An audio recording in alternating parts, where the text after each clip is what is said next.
네, 김준의 뉴스 정면 승부 정치 명의 세 분과 함께 여의도 한약방 이어가고 있습니다. 지금 부동산 관련한 이슈로 인해서 국민의힘이 약간 승기를 잡은 듯도 한데 이 상황에서 장동혁 대표의 윤석열 전 대통령 면회로 인해 가지고 또 다른 국면, 다른 정치적 전선이 하나 또 이렇게 그어졌습니다.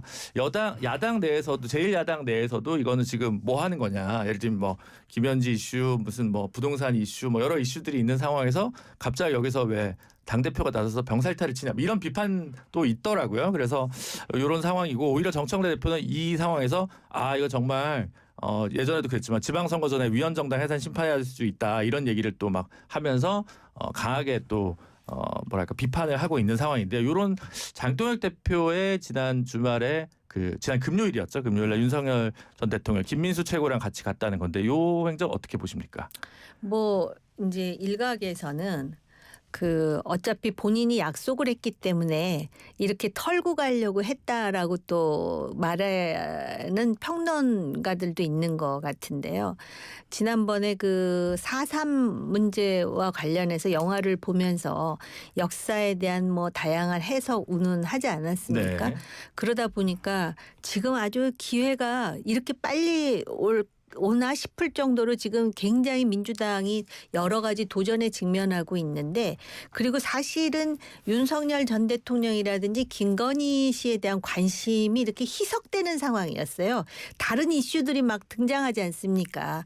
그런데 거기에 거의 뭐라 그럴까 찬물을 끼얹었다 그럴까? 그러면서 다시 전직 대통령 전직 영부인에 대한 이슈를 다시 환기시키면서 국민의힘 내부에서도 굉장히 시끌시끌한 것 같아요. 저는 뭐 면회한 게 뭐 너무나 당연하다 이렇게 보고요. 네. 아마 이제 민주당이나 한동계에서 네. 좀 비판을 하고 있는데 김계리 변호사도 특별 면회 아니고 일반 면회 그건 했다. 차원이 다른 그건 전혀 성격이 다른 비판이고 네. 하여튼 면회 그 자체는 네. 오히려 이제 우리 보수가 결집하는 이런 이제 계기가 되는 거예요. 네. 저는 윤석열 대통령과 단절해서 뭘 얻죠? 차라리 단절하려면 한동훈하고 단절해야 돼요. 당원 게시판을 돌려내야 돼요. 네. 한동훈 지지하는 사람이 많겠습니까? 윤석열 대통령 지지하는 사람이 많겠습니까? 네. 저는 지금도 압도적으로 윤 대통령 상당히 탄핵이 좀 부당하다 이렇게 보는 분도 많고요. 지금 현재 하나가 돼야 된다 이런 여론이 더 압도적입니다. 그것 때문에 장동혁 대표가 된 거예요. 네. 따지보면 따라서 이걸 자꾸 비판하는 거 뭐 민주당이 비판하기 이해되는데 한동훈 쪽에서 비판하는 거는 자의극이다 내부 총질이다 이렇게 봅니다. 최인호 의원은 어떻게 보십니까? 예.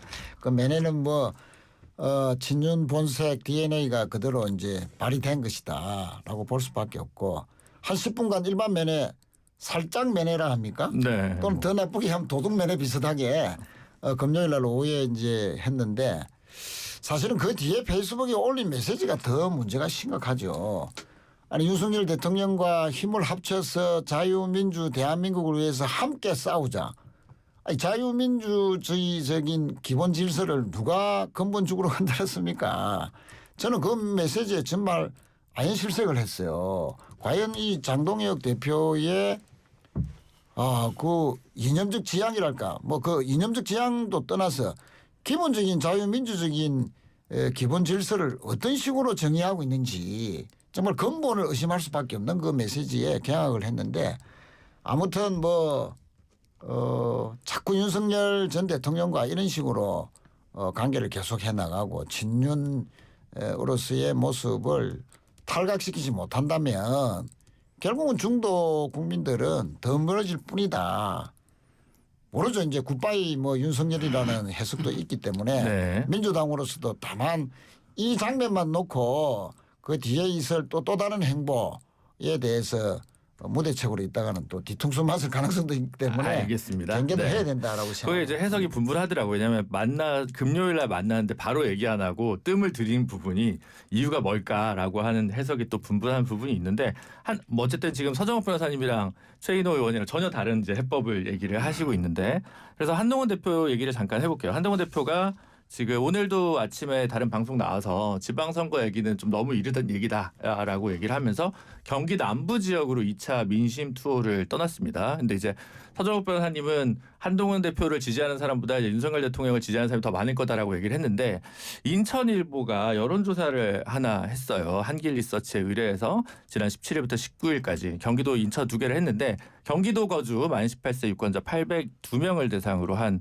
여론조사를 보면 이게 무선전화 가상번호 87.8% 유선전화 RDD 12.2%라고 합니다. 그래서 자동응답 방식이고요. 자세한 내용은 중앙선거 여론조사 심의위원회 홈페이지에 참조하실 수 있는데 여기서 국민의힘 후보 적합도 1위는 유승민 전 의원 20.9%, 한동훈 전 국민의힘 대표가 2위 12.1%가 나왔습니다. 근데 요 여론조사를 보면 그 800명이 다 국민의힘 지지층은 아니잖아요. 그래서 민주당 지지층 비율이 좀 있어서 유승민 대표가 1등으로 나왔고 국민의힘 지지층만 놓고 보면 한동훈 대표가 1등으로 나왔습니다. 그 외에 김선교, 김성원, 송석준, 원유철 의원이 있는데 좀 전부 다 3% 이하라서 아니 4% 이하여서 제가 뭐 굳이 언급은 안 하겠고 그래서 한동훈 전 대표 혹은 유승민 전 대표의 경기도지사 차출론이 이렇게 지지층이나 국민들한테 보는 건 결국 중도 확장을 위한 목소리를 지지층이 오히려 원하는 거 아니야 이렇게 볼 수 있을 것 같은데 정홍님은 어떻게 보십니까? 아니 저는 애진작에 그렇게 생각하는 네. 사람이니까는요. 그 당의 존재 이유가 뭐예요?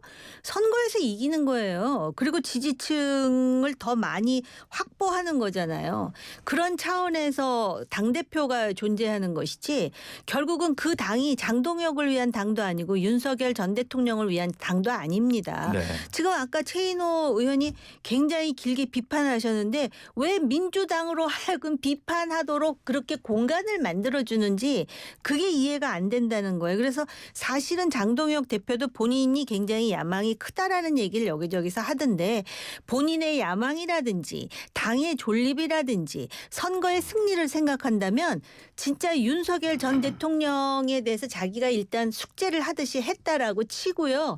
요번에 지방선거까지 기간 동안 본인이 굉장히 다른 모습을 보여야 한다고 수도 없이 얘기하지 않았어요. 그래서 사실은 서울시장은 뭐 이제 어떤 면에서는 거의 후보가 상당히 단단하다고 치면 경기도에 대해서 굉장히 이제 국민의힘이 여러 가지 고민을 많이 하는 상황에서 정말 깜짝 후보로서 당 통합이라는 차원, 그다음에 절대 그런 어떤 계엄과 관련해서 매몰되어 있지 않다라는 그러면서 국민의힘이 변화하고 있다라는 걸 보여주려면은 유승민 한동훈을 만나가지고 뭔가 이 보수의 지평을 확대하기 위해서 노력한다는 모습을 보여주는 게 본인한테도 유리해요. 본인한테. 근데 그걸 왜 못해요? 알겠습니다.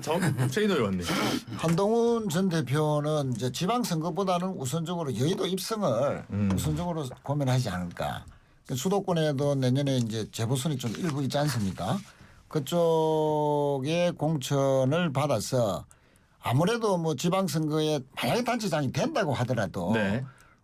중앙 정치에는 좀 멀어질 수밖에 없는 그런 한계가 있기 때문에 여의도 입성을 우선적으로 노릴 것 같고요. 뭐 심지어 가장 불리한 지역이라 할 수 있는 계양에도 승부수를 한번 걸겠다. 라고 한다면 국힘에서 공천을 줄는지는 모르겠지만 우선 이제 여의도를 우선 할 것 같고. 그렇게 하는 게 맞겠다라는 거고. 아니 맞겠다기보다는 뭐 한동훈 대표의 그냥 희망사항. 네. 제가 알기로 그런데 만약에 이제 지방선거에 나온다면 경기도가 전책 도지사 네. 또 가능성이 일부 있어 보인다. 아마 제가 알기로는 그 지방선거는 자치단체장 안 놓고요. 네. 보궐선거로 이제 물색하는 걸로 알고 있고 네. 처음에 영등포 쪽에 갔어요. 아. 그때 김민석 의원이 서울시장 놓으면 네. 그 노리려고 네. 갔다가 이제 김민석 의원이 서울시장 안 놓으면 그러면 그거 안 되고 제가 알기로 지금 부산 쪽에 또 이게 보궐선거 하나 나오느냐 네. 시장 아. 그쪽을 이렇게 노리고 왜 누구 부산에서 어디? 검사 생활했다. 네. 왜 이런 식으로 야구장 전재수 지었고요. 그런 거죠. 국민의힘 후보가 뭐, 김도우 후보 네. 되든 계속 김도우 의원 밀고 계시잖아요. 네. 김도우 그렇죠. 잘 나와요. 네. 그래서 아마 이게 부산 쪽에 좀 김도우. 염두를 두고 있다. 네. 이런 이야기인데 네. 근데 제가 장동익 대표 측에 취재해 보니 네. 공천은 어림도 없다. 아. 우리 당원 게시판 네. 감사가 지금 들어갑니다. 네. 아마 이게 징계를 받을 것 같아요. 아, 그러면 주면 안 된다. 안 주는 줄 걸로 수도 없고. 취재가 되고 있어요. 아, 취재가 그래서 되고 당원 있다. 게시판이 6명 위에 아니 다 바뀌었어요. 근데 당신보다 민심이 우선인데 민심은 지금 한동훈 대표 지지층에서도 한동훈 대표가 경기도지사로 그나마 제일 경쟁력 있는 거 아니야 이런 선택이 되고 있는데 이거를 무시하고 이렇게 마이웨이로 가는 게 맞다고 보십니까? 아마 근데 우리 보수 쪽에서도요. 네. 장동혁 대표가 인기가 훨씬 더 높을 겁니다. 여러 여론조사 보면 네. 한동훈 후보가 한 2, 3위 되고요. 그러고 윤석열 대표 지지자가 훨씬 많다고 보면 돼요. 그렇게. 아니 근데 보수만 가지고 선거 치를 수 있어요? 그런데 어차피 진보층은 한동안 안 찍습니다. 네. 아니 지금 진보를 얘기하는 게 아니라 중도 무당층을 얘기하는 거예요. 선거는 결국 무당층이 결정하는 거 아닙니까? 네. 하여튼 여론조사 결과에도 상관없이 네, 일단 저는 어렵다. 우리 서정욱 변호사님의 입장을 네. 당의 입장에서는 네. 찬성합니다. 당의 이해관계에 따르면 좋다. 환영한다. 네. 서정욱 최인호 연대설. 네. 알겠습니다. 여기는 요 정도로 하죠. 근데 하여튼 그게 참 지난번 지방선거 때도 김은혜 의원이 아니라 유승민 대표가 경기도 후보였으면 어땠을까라는 얘기들을 많이 하는데 같은 아쉬움이 남지 않은 선택을 과연 장동혁 대표가 할 수 있을지는 저희가 함께 지켜보면 될 것 같고요. 특검 쪽 얘기로 좀 넘어가 보도록 하겠습니다. 지금 일단 요거부터 해보죠. 공천 개입 의혹을 받은 그 명태균 씨가 지금 김건희 여사 재판 증인으로 출석을 했습니다. 근데 이제 공천 개입과 관련해 가지고 기존의 진술을 조금 바꾼 느낌이랄까? 네, 그래서 얘기를 좀 하는 것 같거든요. 이제 공천은 김건희 여사 선물 그런 말 한 적 없다. 이렇게 하면서 기존에 그 명태균 씨랑 같이 일했던 강희경 씨의 증언을 전면 부인했습니다. 이거 어떻게 봐야 될까요? 그 자기는 잘못한 게 없다는 거예요.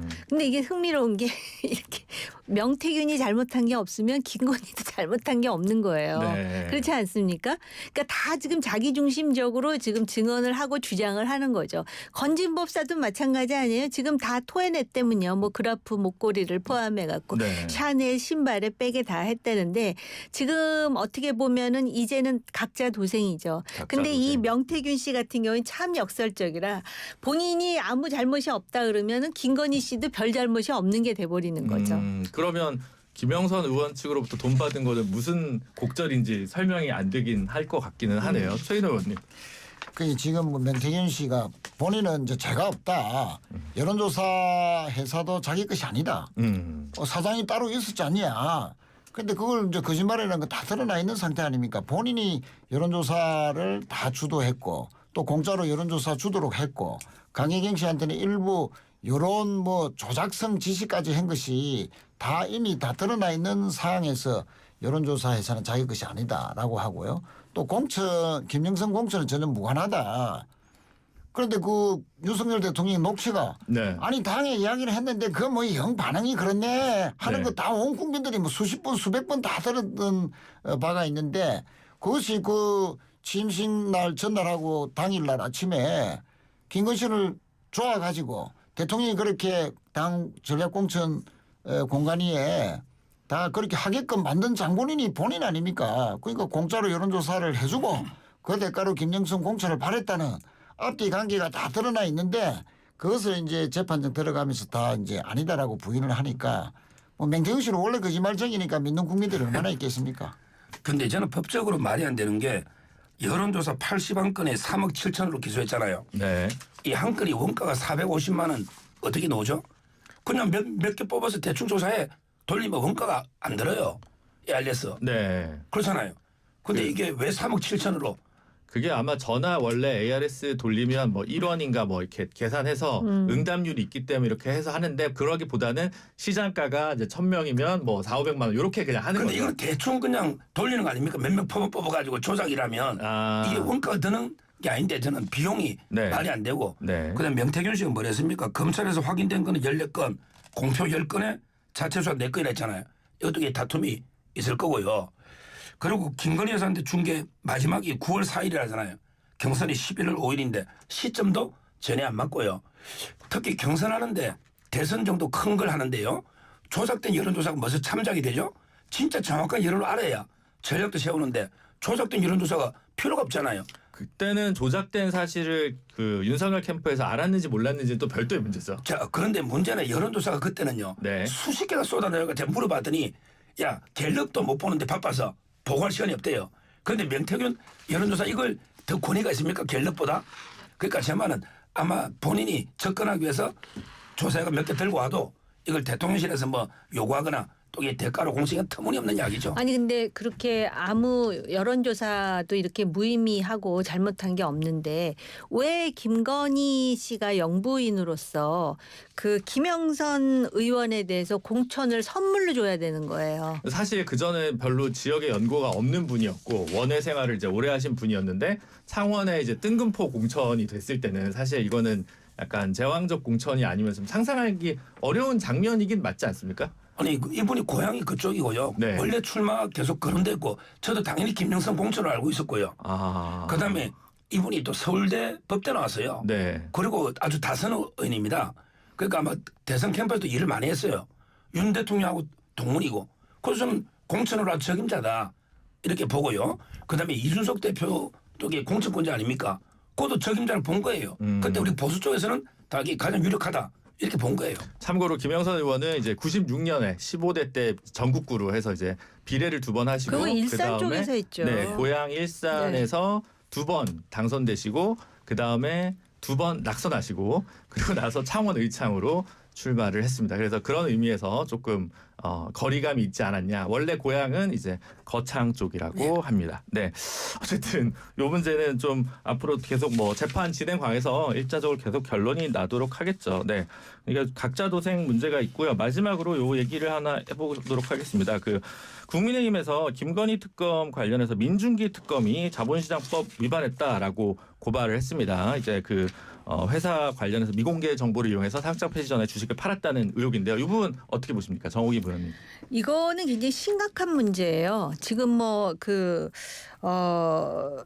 뭡니까 금융위인가 금융감독원에서는 공소시효가 다 지났다. 네네네. 그래서 뭐 조사하기가 힘들다 그러는데 이것 때문에 도이치 모터스 주가 조작 이런 것은 문제가 되고 이거는 지금 그걸 수사하는 특검 아닙니까? 네. 근데 이건 아니다라 그러면 이거를 납득할 만한 그런 여론이 얼마나 될지 네. 지금 그 시점이 언제냐면 2010년이에요. 그러니까 김건희 주가 조작 1차 주가 조작하고 시점이 상당히 유사해요. 이건 내부자 거래 의혹이고 그다음에 그것 때문에 그 사건으로 손해를 본 사람들이 7천 명이나 된다는 거 아닙니까? 네. 근데 정작 본인은 1억 5천도 넘게 이익을 봤다라는 거예요. 그리고 상장 폐지 일주일 전에 그렇게 다 팔아가지고 이익을 봤다라는 것인데 과연 그러면 누가 그 정보를 제공했느냐 이런 거에 대해서 지금 아무것도 나온 게 없다라는 거 아닙니까? 15년 전이기 때문에 이것에 대해서 공소시효 문제로 할 수가 없다라고 보기에는 이 문제는 굉장히 심각하고요. 네. 여기서 김건희 씨도 이 주식과 관련해서 뭔가를 했었다라는 거 아니에요? 같이 했었다는 거 아니에요? 네. 그리고 이 태양광 소재 업체의 오너가 무슨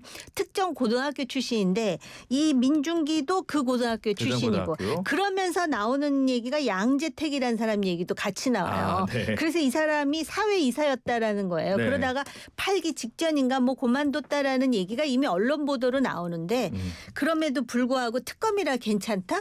이 모순을 어떻게 할 겁니까? 이 얘기는 민주당에서 추천한 특검이니까 최 의원은 짧게만 좀. 예, 뭐 15년 전의 일이고요. 개인적인 뭐 관계 때문에 그 개인적인 정보 때문에 샀고 뭐 정상적으로 팔았다 하는데 더 이상의 지금 뭐 의문점이 안 나오고 있으니까 일단 본인은 뭐 본인의 부덕으로 여러 가지 논란이 있어서 사과드린다 했으니까 이 정도로 끝내는 것이 좋고 지금 김건희 특검이 민중기 특검인데 야권에서 이렇게까지 계속 뭐 이렇게 물고 늘어지고 쟁점화 시키는 것은 그 사건 자체의 뭐 여러 가지 문제보다도 지금 김건희와 국힘 간에 공통적으로 특검에서 김건희 특검에 수사받고 있는 게 통일교 대선 자금이지 않습니까? 네. 통일교는 한편으로는 윤석열 부부에게 접근했고 여러 가지로 또 한편으로는 대선 아주 그에게 자금 대선 자금으로 국힘 당 차원에 접근한 거 아니냐 그런 의혹이 있습니다. 그것을 이제 민중기 특검, 김건희 특검이 파헤치고 있는 와중에 자꾸 이런 식으로 너무 그 특검을 너무 흔드는 것은 국힘의 어떤 정치적인 보호 장치를 위해서 또 방어막을 위해서 너무 과도하게 한다는 거 아니냐 그런 우리 의구심을 갖고 알겠습니다. 있습니다. 주제를 하나 더 다뤄야 돼가지고 네. 이번 질문은 대신 서정욱 변호사님부터 먼저 드리겠습니다. 그 김건희 여사 경회로 그 방문 국가교육위원장 이배용 위원장이랑 방문했던 문제 관련해서 논쟁이 됐는데 이제 또 국감에서 한 번 더 나온 게 그 민주당 조계원 의원이 이제 질의한 것 같은데 용상에 앉았다. 왕의 의자인 거기에 앉았다라고 이제 해서 이제 그거 가지고 사실관계를 다투는 이게 있었거든요. 그래서 지금 국립박물관 문화재단 사장이나 이런 분들한테 질의를 하면서 이런 내용이 좀 나왔는데 지금 현재 보도에 따르면 그 자리에는 역대 대통령도 앉은 적이 없다라고 합니다. 이러한 좀 행태 다소 이제 의아스러운데 서정욱 변호사님 어떻게 보십니까? 저는 법적으로는 이게 처벌 안 되겠지만 좀 이게 부적절한 행동이었다. 이렇게 저는 생각합니다. 야, 서정욱 그런 변호사님이 문화재에 김건희 여사 부적절해. 이거는 쇼츠감인데요. 네, 근데 감사합니다. 용상에 네. 앉는 거는 역대 대통령도 안 앉았는데 네. 부적절한 거 맞잖아요. 네. 자, 그 대신에 하나만 아까 앞에 못한 거 네. 공소시효 이야기했잖아요. 네. 공범 관계일 수가 있는 거예요. 그 오명환 그 사장이 대표. 오명환 네. 사장이거든요. 네. 이분하고 대정부 서울대 동문이잖아. 네. 내부 정보가 같은 시점에 거의 팔았어요. 네. 이분이 도망갔다가 잡혀가지고 징역 11년 받았거든요. 네. 공범 관계만 있으면 기소되면 공소는 정지됩니다. 김건희 여사도 그래서 지금 똑같은 시점 아닙니까? 그러고 나서 판결이 나왔으니까 그다음 공소시효가 다시 진행이 됐을 11년. 텐데. 그다음에 또 이게 액수가 50억이 넘으면 전체적으로 하루 거래한 게 250억이랍니다. 네. 그럼 이게 또 15년이 됩니다. 여러 가지 아니 저는 충분히 있다 봐요. 아니, 그러니까 알겠습니다. 내부 정보를 누구한테 받았는지 확인하려는데 그걸 왜 못하느냐는 네, 거죠. 알겠습니다. 용상 문제 어떻게 보십니까, 정호기 의원님? 아니 부적절해요. 네. 부적절하고 이 지금 결국 용상에 앉아봤자 지금 감옥에 앉아 있잖아요. 그러니까는 이 대통령이 국민으로부터 권력을 수임받았을 때 얼마나 겸손해야 되는지 앞으로 그리고 현재 국민의 권력을 수임받은 사람들도 느껴야 될 부분이 많습니다. 네. 어쨌든 호기심이 참 늘 문제인 것 같다는 생각도 드는데요, 최인호 의원님. 예, 법의원 위에 김건희 법의제로였다. 라는 그 말이 실감나는 한 장만이 아니었나. 국보급 그 문화재이지 않습니까? 네. 그 용상에 앉았다는 게 얼마나 김건희 여사의 그 위력이 대단했느냐를 상징적으로 말해주는데 아무튼 이런 그 사적인 기호 취미 또는 이런 것들이 얼마나 공적인 의식 결여 속에서 온갖 일들이 자행되는지를 여실히 보여주는데 벌할 수 있으면 엄벌에 쳐야 된다. 그렇게 생각합니다. 전 늘 이게 왜 항상 정권이 끝날 때 나올까? 그 전에 생생하게 좀 공익제보는 활성화될 수 없을까? 우리 문화는 어떤가? 이런 고민이 많이 듭니다. 어쨌든 오늘 세 분 너무 감사드리고요. 다음 주에 또 뵙도록 하겠습니다. 감사합니다. 감사합니다. 네, 지금까지 최인호 의원, 정호김 의원 그리고 서정욱 변호사였습니다.